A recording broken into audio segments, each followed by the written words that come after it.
আমরা দেখতে পাচ্ছি যে আজ দুপুর নাগাদ এই ঘূর্ণিঝড় মন্থা বঙ্গোপসাগরে অবস্থান করবে। পন্ডিচেরি থেকে শুরু করে বিশাখাপত্তনম ভুবনেশ্বর পর্যন্ত এর প্রভাব সব থেকে বেশি দেখা যাচ্ছে। আজ পরবর্তী সময়ে অর্থাৎ বিকালে বা সন্ধ্যার দিকে এটি কিন্তু ক্রমশই আরও উপকূলের দিকে ধেয়ে আসবে, যার পর আগামীকাল কিন্তু এটির ল্যান্ডফল হওয়ার পূর্বাভাস আমরা দেখতে পাচ্ছি। আগামীকাল এই যে ভিজয়ওয়াড়া থেকে শুরু করে বিশাখাপত্তনম পর্যন্ত এই যে সমস্ত এরিয়া, এখানেই কোথাও আশ্রে পড়তে পারে এই ঘূর্ণিঝড় মন্থা। সব থেকে বেশি এই ঘূর্ণিঝড় আশ্রে পড়ার সম্ভাবনা রয়েছে এই কাকিনাড়া এলাকায়। দেখতে পাচ্ছি আমরা আগামীকাল মোটামুটি বিকাল 4টে থেকে শুরু করে 8টার মধ্যে কিন্তু এই ঘূর্ণিঝড় আশ্রে পড়তে পারে। যখন এই ঘূর্ণিঝড় এই ভিজয়ওয়াড়া নেল্লোর থেকে শুরু করে বিশাখাপত্তনম উপকূলের কাছে আশ্রে পড়বে, তখন সমুদ্রে এর সর্বোচ্চ গতিবেগ থাকতে পারে ঘন্টায় 70 থেকে 90 কিলোমিটার পর্যন্ত। অন্যদিকে উপকূলবর্তী এলাকাগুলিতে এই সময়ে সর্বোচ্চ ঝড়ের গতিবেগ থাকতে পারে 30 থেকে 60 কিলোমিটার পর্যন্ত। কোথাও কোথাও এর সর্বোচ্চ গতিবেগ পৌঁছাতে পারে 70 থেকে 80 কিলোমিটার পর্যন্ত। আজ কিন্তু এই যে উপকূলবর্তী জেলাগুলিতে ভারতবর্ষের এই নাগাপাত্তিনাম থেকে শুরু করে পন্ডিচেরি, চেন্নাই, নেল্লোর, এদিকে ভিজয়ওয়াড়া, বিশাখাপত্তনম, উড়িষ্যার ভুবনেশ্বর বা পশ্চিমবঙ্গের কলকাতা উপকূল সংলগ্ন এরিয়া, সর্বত্রই কিন্তু আজ এই ঘূর্ণিঝড়ের ছেড়ে বিক্ষিপ্তভাবে বৃষ্টি এবং দমকা ঝড় হওয়ার সম্ভাবনা রয়েছে। সবথেকে বেশি প্রভাব পড়বে এই ঘূর্ণিঝড়ের পন্ডিচেরি থেকে শুরু করে ভুবনেশ্বর পর্যন্ত। এই সমস্ত এলাকাগুলিতে দমকা হাওয়ার গতিবেগও বেশি থাকবে, ঝড় বৃষ্টিও বেশি চলবে। আমরা যে জিএফএস মডেল আছে সেই তথ্য অনুযায়ী দেখতে পাচ্ছি সমুদ্রে এর সর্বোচ্চ গতিবেগ থাকবে 60 থেকে 80 কিলোমিটার পর্যন্ত, আর উপকূলে এর গতিবেগ থাকবে আজ সারাদিনে সর্বোচ্চ 20 থেকে 50 কিলোমিটার পর্যন্ত। তবে আজ সন্ধ্যা নাগাদই কিন্তু এই জিএফএস মডেল দেখাচ্ছে যে উপকূলে আশ্রে পড়তে পারে এই ঘূর্ণিঝড়। আগে যে ইসিএম ডাব্লিউএফ মডেলে দেখাচ্ছিল আগামীকাল আশ্রে পড়তে পারে, এখানে দেখাচ্ছে তার সম্পূর্ণ উল্টোটা। এখানে দেখাচ্ছে যে আজ বিকালের মধ্যেই কিন্তু আশ্রে পড়তে পারে এই ঘূর্ণিঝড়। কোথায় আশ্রে পড়তে পারে? চেন্নাই থেকে শুরু করে নেল্লোর, এদিকে ভিজয়ওয়াড়া, এদিকে বিশাখাপত্তনম, এরই মধ্যবর্তী কোনো একটি এলাকায়। এখানেও কিন্তু কাকিনাড়ার এবং নেল্লোরের মধ্যে আশ্রে পড়ার সম্ভাবনা সব থেকে বেশি। তো এই তথ্য অনুযায়ী আমরা দেখতে পাচ্ছি মোটামুটি আজ রাত 7টা থেকে শুরু করে 10টার মধ্যে এই ঘূর্ণিঝড় আশ্রে পড়ার সম্ভাবনা সব থেকে বেশি। অন্যদিকে ICON বলে যে মডেলটি রয়েছে সেখানে আমরা দেখতে পাচ্ছি আজ দুপুর নাগাদ এই ঘূর্ণিঝড় সমুদ্রে সর্বোচ্চ গতিবেগে থাকবে 90 থেকে 100 কিলোমিটার পর্যন্ত। এই যে কোথাও কোথাও 80 থেকে 95, কোথাও কোথাও সর্বোচ্চ 100 কিলোমিটার পর্যন্ত পৌঁছাতে পারে সমুদ্রে। অন্যদিকে সেই সময় এই পন্ডিচেরি থেকে শুরু করে চেন্নাই, এই সমস্ত এলাকাগুলিতেও দমকা ঝড়ো হাওয়া বইতে পারে। কোথাও কোথাও সর্বোচ্চ 60 থেকে 70 কিলোমিটার গতিতে এই দমকা ঝড়ো বাতাস বয়ে যাবে। ভুবনেশ্বরেও থাকবে দমকা ঝড়ো হাওয়া। বেলা বৃদ্ধির সঙ্গে সঙ্গে আজ বিকাল 4টা থেকে সন্ধ্যা 7টার মধ্যে এই ঘূর্ণিঝড় কিন্তু আরও কিছুটা এগিয়ে আসবে চেন্নাই থেকে শুরু করে নেল্লোর এবং বিশাখাপত্তনমের দিকে, যখন এর সর্বোচ্চ গতিবেগ থাকতে পারে ঘন্টায় এই 60 থেকে শুরু করে 80 কিলোমিটার পর্যন্ত। আর উপকূলে তখন এর গতিবেগ থাকতে পারে সর্বোচ্চ 60 কিলোমিটার পর্যন্ত। যার পর 10টার দিকে আমরা দেখতে পাচ্ছি রাত 10টার দিকে এই ঘূর্ণিঝড় কিন্তু আরও উপকূলের কাছে এসে আশ্রে পড়বে, তখনও প্রায় একই রকম এর গতিবেগ থাকবে। এরপর আগামীকালও কিন্তু এর প্রভাব দেখা যাচ্ছে। এই ICON মডেল অনুযায়ী আগামীকাল কিন্তু এটি আশ্রে পড়বে সকাল 9টা থেকে শুরু করে দুপুর 1টার মধ্যে এই বিশাখাপত্তনম থেকে শুরু করে নেল্লোরের মধ্যে কোনো একটি জায়গায়, যখন এর সমুদ্রে সর্বাধিক গতি থাকতে পারে 70 থেকে 80 কিলোমিটার পর্যন্ত, আর উপকূলের সর্বোচ্চ গতিবেগ থাকবে 60 কিলোমিটার পর্যন্ত। মঙ্গলবারের পর বুধবার আমরা দেখতে পাচ্ছি এর কিছুটা প্রভাব থেকেই যাবে সমুদ্রে, এবং উপকূলবর্তী এরিয়াগুলিতেও এর জেরে বিক্ষিপ্ত বৃষ্টি আর দমকা ঝড়ো হাওয়া বইবে। বৃহস্পতিবার পর্যন্ত কিন্তু এর প্রভাব আমরা দেখতে পাচ্ছি।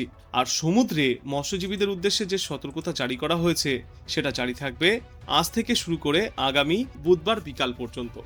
বুধবারের পরে যে বৃহস্পতিবার থেকে কিন্তু পরিস্থিতি অনেকটাই স্বাভাবিক হয়ে আসবে।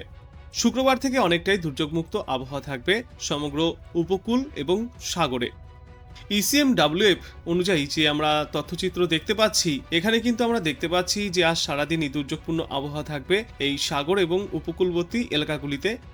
আর তারপর আগামীকাল এর প্রভাব সব থেকে বেশি পড়বে পন্ডিচেরি থেকে শুরু করে চেন্নাই, নেল্লোর, ভিজয়ওয়াড়া, বিশাখাপত্তনম, এই জগদ্দলপুর, ভুবনেশ্বর, রায়পুর এদিকটায়।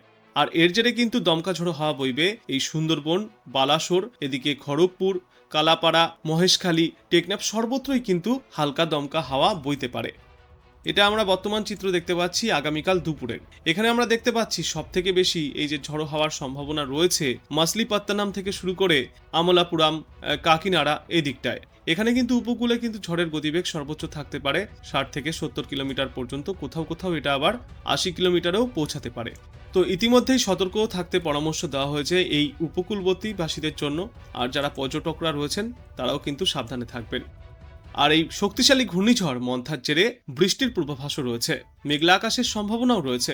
মেঘলা আকাশ থাকবে ভারতবর্ষের বিস্তীর্ণ এলাকায়, শুধুমাত্র পাটনা, পূর্ণিয়া, ধানবাদ এদিকটা একটু পরিষ্কার আকাশ দেখা যাচ্ছে, অন্যদিকে ডিব্রুগড় এখানে রয়েছে কিছুটা পরিষ্কার আকাশ। এবারে কিন্তু প্রায় সর্বত্রই আমরা দেখতে পাচ্ছি ঘন মেঘে ঢেকে রয়েছে ভারতবর্ষের বিস্তীর্ণ এলাকা। মোটামুটি আজ থেকে বৃহস্পতিবার পর্যন্ত এমনই মেঘযুক্ত আবহাওয়া থাকবে সমগ্র ভারতবর্ষে।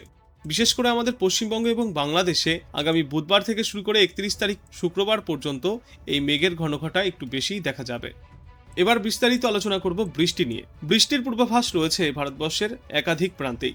ফের একবার কিন্তু বৃষ্টির সম্ভাবনা তৈরি হচ্ছে এই নতুন দুইটি ঘূর্ণাবর্তের জেরে।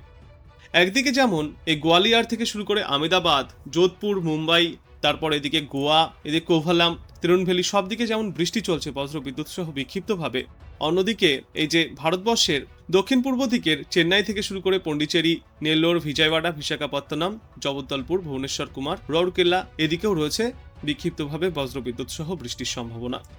তবে এই উপকূলবর্তী জেলাগুলিতে বজ্র বিদ্যুৎ সহ দমকা ঝড়ো হওয়ার সঙ্গে ভারী বর্ষণও দেখা যেতে পারে।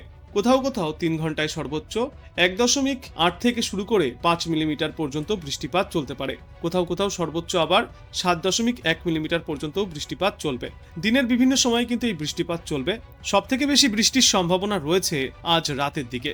রাত 8টা থেকে শুরু করে 11টার মধ্যে 10 থেকে 11 মিলিমিটার পর্যন্ত প্রতি 3 ঘন্টায় বৃষ্টিপাত চলতে পারে এই চেন্নাই থেকে শুরু করে নেল্লোর এবং ভিজয়ওয়াড়ার দিকে। বিশাখাপত্তনমেও চলবে এই বৃষ্টি।